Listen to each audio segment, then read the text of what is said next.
Hello, I'm Mike Kendrick, and I'm a member of the Communication Committee, the Fatigue Committee, and the Aircraft Design and Operations Committee. In this MEC Minute, I'd like to discuss some of the changes to how we handle fatigue in light of the recently signed Fatigue Risk Management LOA. This new LOA supersedes the old FRM LOA from December of 2017. First off, the LOA adds the Central Air Safety Chairman to the Fatigue Review Board. The FRB usually meets quarterly to discuss fatigue trends and things the company can do to mitigate them. The board consists of flight safety and a fatigue risk management team. This addition gives our pilots another seat at the table. One significant change contained in the LOA is that any non-extensions due to fatigue is automatically considered to be system-driven. Now, if a pilot does not extend due to fatigue, pay protections are automatically applied and a fatigue report is no longer required in this circumstance.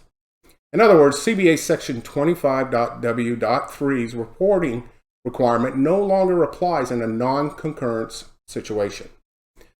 Even though a fatigue report may not be required, please consider filling out a fatigue hazard report, as these reports produce valuable data points for the Fatigue Review Board. Another change allows the FRMT to reach out to get more information regarding a fatigue event. This allows for a better assessment and study of fatigue to find better ways of mitigation. All information is strictly confidential. The LOA clarifies that a fatigue pilot will receive adequate rest and then either be returned to the original pairing or considered a disrupted pilot and then treated in accordance with CBA Section 25.W.2 for a disrupted pilot. For times when a fatigue report is required, the LOA discusses what happens if a pilot fails to file a report within 48 hours. Now, an ALPA volunteer will reach out to the pilot, and if unable to contact the pilot for a period of 14 days, the fatigue event will be marked as a non-system driven event and will be paid out of PTO. Previously, an ALPA member would reach out to a pilot who had 3 or more non-system driven fatigue reports in a rolling 12 months. These calls are confidential and really just a wellness check and chance to offer resources if the pilot wants them. Under the new LOA, the FRMT now has more flexibility in determining when a follow-up is made.